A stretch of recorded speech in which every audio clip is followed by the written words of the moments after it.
എല്ലാ പെൺപിള്ളേരും ഓർക്കുക, നമുക്കൊരു ഫ്രണ്ടിനെ കിട്ടുകയാണെങ്കിൽ അവരെ എല്ലാത്തിനും സപ്പോർട്ട് നിൽക്കുന്ന ഫ്രണ്ട്സിനെ കിട്ടുകയാണെങ്കിൽ പൊന്നു പോലെ കൊണ്ട് നടക്കുക. നമ്മളെ ബാക്കിൽ നിന്ന് കുത്തുന്നവരെ നമ്മൾ അവോയ്ഡ് ചെയ്യുക. അവരെ ഒരു കാരണവശാലും വേണ്ട. നമ്മളെ ബാക്കിൽ നിന്ന് വീണ്ടും വീണ്ടും കുത്തിക്കൊണ്ടേയിരിക്കും. പിന്നെ എൻ്റെ ക്യാമറ എന്താമോ എനിക്ക് ഞാൻ എപ്പോഴും താഴ്ത്തിയാണ് പറയുന്നല്ലേ, ക്യാമറ മുകളിലാണ്. ക്യാമറ നോക്കി പറഞ്ഞാൽ ഒരു സുഖമില്ല. അതിൽ എന്നെ എന്തായാലും നിങ്ങൾക്ക് കേട്ടാൽ മതിയല്ലോ. തമ്മിൽ കുത്തി കുത്തി പറയാണ്ടിരിക്കുക. എന്താണ് ഈ പെൺപിള്ളേരൊക്കെ ഇങ്ങനെയെന്ന് എനിക്കറിയില്ല. എല്ലാവരും ഇല്ല കേട്ടോ. നല്ല ഫ്രണ്ട്സിനെയൊക്കെ കിട്ടാൻ പാടാണ്. എൻ്റെ സ്വഭാവം എന്ന് വെച്ചാൽ എന്നെ ഒരിക്കൽ വിറപ്പിച്ച് കഴിഞ്ഞാൽ അത് അങ്ങനെ ഇങ്ങനെയൊന്നും ഞാൻ വെറുക്കില്ല. എന്നെ ഹർട്ട് ചെയ്ത് കഴിഞ്ഞാൽ പിന്നെ ഞാൻ ലൈഫിൽ അവരുമായിട്ട് അടുക്കുകയില്ല. പണ്ട് എൻ്റെ ഒരു ഫ്രണ്ട് ഉണ്ടായിരുന്നു, നീതു. ബെസ്റ്റായിരുന്നു കേട്ടോ. പക്ഷേങ്കിൽ എന്നെ ഒരിക്കൽ വെറുപ്പിച്ചു. ഞാൻ പിന്നെ ഒരിക്കലും കാണാൻ ശ്രമിച്ചിട്ടില്ല. പക്ഷേ എന്നെ അവൾ വിളിച്ചുകൊണ്ടേയിരുന്നു, എനിക്കൊന്ന് കാണണം, മിണ്ടണമെന്നൊക്കെ. കഴിഞ്ഞ് സോറി, ഞാൻ വിഷമിപ്പിച്ചതിന് സോറി. പക്ഷെ എനിക്ക് മിണ്ടാൻ താല്പര്യമില്ല. അതുകൊണ്ട് ഞാൻ പറഞ്ഞു, എനിക്ക് മിണ്ടണമെന്നില്ല, കാണണമെന്നില്ല, പ്ലീസ് എനിക്കിനി മെസ്സേജ് അയക്കല്, എൻ്റെ നമ്പർ നീ ഡിലീറ്റ് ചെയ്ത് കളയെന്ന് പറഞ്ഞു. എനിക്ക് അങ്ങനത്തെ ഒരു സ്വഭാവം ഉണ്ട് കേട്ടോ. അത് നല്ലതല്ലാന്ന് എനിക്കറിയാം. പക്ഷേങ്കിൽ എന്താണെന്നറിയോ, ക്ഷമിക്കാത്ത അത്രയ്ക്ക് വേദനിപ്പിച്ച് കഴിഞ്ഞാൽ ഞാൻ ഒരിക്കലും അടുപ്പിക്കില്ല. ഇപ്പം നല്ല നല്ല ഫ്രണ്ട്സിനെ നമുക്ക് കിട്ടൽ കുറവാണ്. നമുക്ക് നല്ല ഗേൾസിനോടാണ് പറയാനുള്ളത്. നിങ്ങൾക്ക് നല്ല നല്ല ഫ്രണ്ട്സിനെ കിട്ടുകയാണെങ്കിൽ അത് കീപ്പ് ചെയ്യുക. ഒരിക്കലും അവരെ ബാക്കിൽ നിന്ന് കുത്താണ്ടിരിക്കുക. അവരുടെ എല്ലാ ഇതിലും കൂടെ നിൽക്കുക. അവരുടെ നല്ല സമയത്തും മോശ സമയത്തും എപ്പോഴും കൂടെ നിൽക്കുക. എനിക്ക് ബെസ്റ്റികൾ എന്ന് പറഞ്ഞാൽ എനിക്ക് ഔട്ട് സൈഡിൽ നിന്ന് കിട്ടിയത് കുറേ പേരുണ്ട്. പിന്നെ എൻ്റെ ബെസ്റ്റ് ചേച്ചി അമേരിക്കയിലാണ്. ഭയങ്കര ബെസ്റ്റിയാണ് ഞങ്ങൾ. എനിക്ക് ഫ്രിഡ്ജൊക്കെ വാങ്ങി തന്നിട്ടുണ്ട്. അത്ര ബെസ്റ്റിയാണ്. ആൾ വരുമ്പം ഹസ്ബൻഡൊക്കെ വരുമ്പം ഒരു ഫാമിലിയായിട്ട് അവർ അമേരിക്കയിലാണ്. വരുമ്പം എനിക്ക് പൈസ തരും, ഡ്രസ്സ് എടുത്ത് തരും. നല്ലൊരു എമൗണ്ടിന് പൈസ ഡ്രസ്സൊക്കെ എടുത്ത് തരും. ഞാൻ വേണ്ട പറഞ്ഞാലും ശരി, ഇല്ല ഇരിക്കട്ടെ എന്ന് പറഞ്ഞ് വരും, കൊണ്ടുതരും. ഇപ്പോൾ കുറേ ആയി വന്നിട്ട് 5-6 കൊല്ലമായി തോന്നുന്നുണ്ട്. എത്ര വർഷമാണെന്ന് എനിക്ക് ഓർമ്മയില്ല കേട്ടോ. അത്ര കാര്യമാണ്. അതാണ് ഫ്രണ്ട്ഷിപ്പ്, മനസ്സിലായോ? നമ്മളെ നല്ല സമയത്തും മോശ സമയത്തും നമ്മളെ മനസ്സ് കണ്ടറിഞ്ഞ് നമ്മളെ സ്നേഹിക്കണം. പിന്നെ അങ്ങനത്തെയൊക്കെ ഫ്രണ്ട്സ് കിട്ടൽ നമുക്ക് കുറവാണ്. അതായിരിക്കണം ഫ്രണ്ട്സ് ആയാലും ബന്ധുക്കളായാലും അങ്ങനെയൊക്കെ ആയിരിക്കണം. പിന്നെ എൻ്റെ ജ്യോതിയേച്ചി നമ്മളെ കണ്ടറിഞ്ഞ് സ്നേഹിക്കുന്ന കൂട്ടത്തിലാണ് എൻ്റെ അനിയത്തി. ഇവരൊക്കെയാണ് എനിക്ക് ഏറ്റവും വലിയ ബെസ്റ്റ്. പിന്നെ ഞാൻ പറഞ്ഞില്ലേ, എനിക്ക് ഇവിടെ നിന്ന് കിട്ടിയ കുറേ ഫ്രണ്ട്സ് ഉണ്ട്. പിന്നെ നാട്ടുകാർ പറഞ്ഞ ഒരു വാക്ക് പറയേണ്ട ആവശ്യമുള്ളൂ, ഓടി വരും ഹെൽപ്പിനൊക്കെ കേട്ടോ. ബന്ധുക്കൾ 3-4 ഉള്ളൂ. നമ്മളോട് ഒരിച്ചിരി ഇതായിട്ട് നിൽക്കുന്ന 3 പേര്, അത്രയേ ഉള്ളൂ. ബാക്കി എല്ലാ ബന്ധുക്കളും ഭയങ്കര ഇതാണ്, സ്നേഹവും കാര്യമൊക്കെയാണ്. എൻ്റെ അമ്മ വീട്ടുകാരാണെങ്കിൽ ഭയങ്കര സ്നേഹവും കാര്യമൊക്കെ. എന്നെ പൊന്നുപോലെ അവർ വളർത്തിയത്.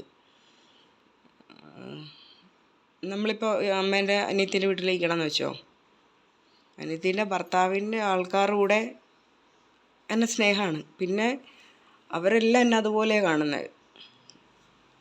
അത്രയും സ്നേഹവും കെയറും ഒക്കെയാണ്. അവരൊക്കെ പുറമേയുള്ള ആൾക്കാരല്ലേ, എന്നാൽ പോലും നമ്മളെ ആ ഒരു രീതിയിലാണ് കാണുന്നത്. അത്ര കെയറിങ് ആണ് നമ്മളെ. അവരെ സ്വന്തം പോലെ പിന്നെ അവരെല്ലാം കാണുന്നത്. ഞാനതാ പറയുന്നത്, നമ്മൾ അങ്ങോട്ടും ഇങ്ങോട്ടും ആരെയും കുത്തുവാക്കുകൾ കൊണ്ട് പറയാണ്ടിരിക്കുക. അറിയാത്ത കാര്യങ്ങൾ പറയാണ്ടിരിക്കുക. വെറുതെ അനാവശ്യങ്ങൾ പറഞ്ഞ് പരത്താണ്ടിരിക്കുക. അനാവശ്യങ്ങൾ പറഞ്ഞ് പരത്തിക്കഴിഞ്ഞാൽ ഏതെങ്കിലും പെൺപിള്ളേർ വല്ല സൂയിസൈഡ് ചെയ്താൽ അതിന് ഉത്തരവാദി ആരായാലും ശരി, പോയി അങ്ങ് ജയിലിലുണ്ടേ വെള്ളം കുടിച്ച് കിടക്കും. അത് ഓർക്കുക. പറയുമ്പോൾ വാക്കുകൾ സൂക്ഷിച്ച് പറയുക. പിന്നെ ഇന്നലെ തന്നെ എനിക്ക്, ഞാൻ പറഞ്ഞില്ല, ചെറിയ വിഷമം തട്ടി ഞാൻ അവിടെ ബോധം കെട്ടി തല ചുറ്റി വീഴും.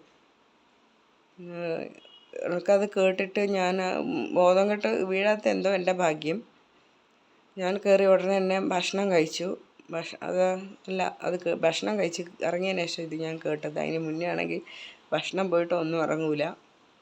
ഭക്ഷണം കഴിച്ചു. അതുവരെ ഞാനൊന്നും കഴിക്കാണ്ടല്ലേ ഇരുന്നത്. 3 ചായയും കണ്ട് കുടിച്ച 2 കോഫി 1 ചായ. പെൺപിള്ളേർ എന്താ ഇങ്ങനെ ആയിപ്പോയേ എന്ന് എനിക്കറിയില്ല. നിങ്ങളെല്ലാവരും ഇനിയെങ്കിലും നന്നാവാൻ ശ്രമിക്കുക. എന്തായാലും നമ്മളെ ഈ നാട്ടിലുള്ള പെണ്ണുങ്ങളെല്ലാം നല്ലതാട്ടോ. അങ്ങനെയൊന്നും ഇങ്ങനെ പറഞ്ഞു നടക്കുന്ന കൂട്ടത്തിലൊന്നുമല്ല.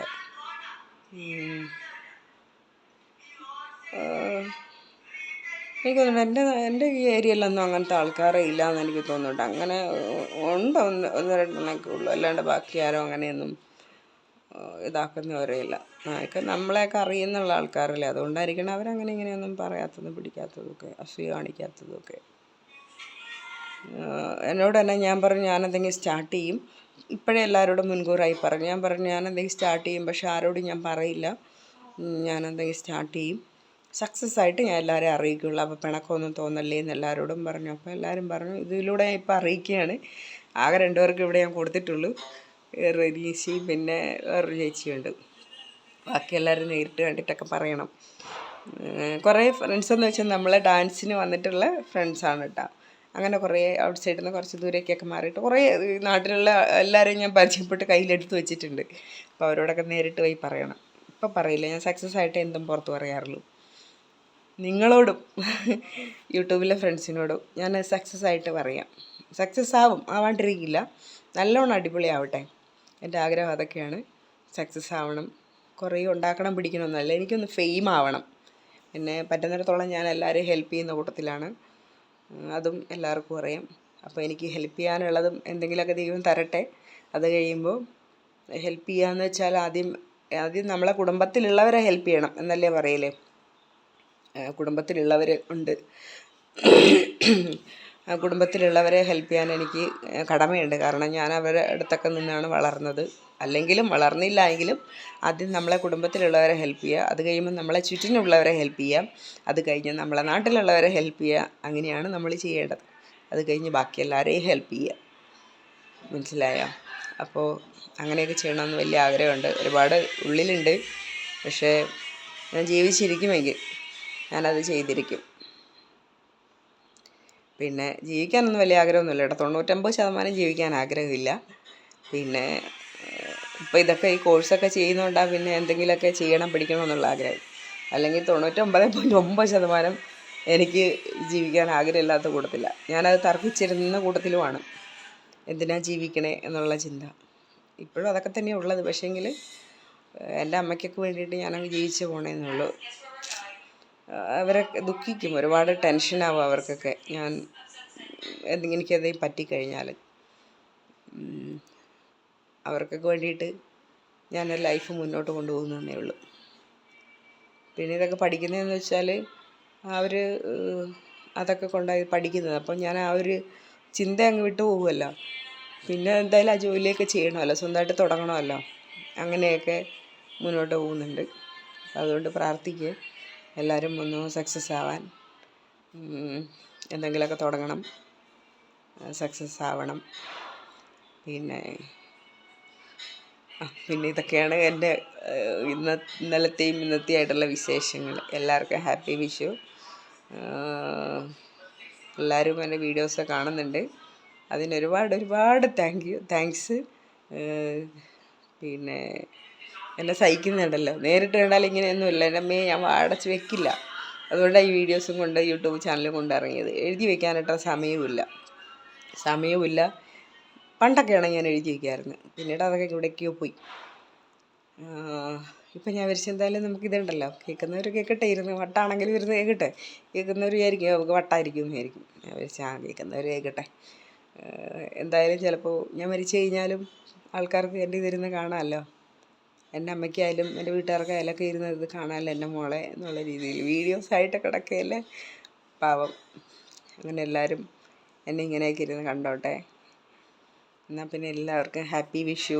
നാളെ എണീക്കലൊക്കെ സമയമായിരിക്കും, അതുകൊണ്ട് എണീച്ച് കഴിഞ്ഞാൽ ഞാൻ എല്ലാവർക്കും ഹാപ്പി വിഷു എന്ന് പറയൂ കേട്ടോ. ഇതിപ്പോൾ അഡ്വാൻസ് ഹാപ്പി വിഷു.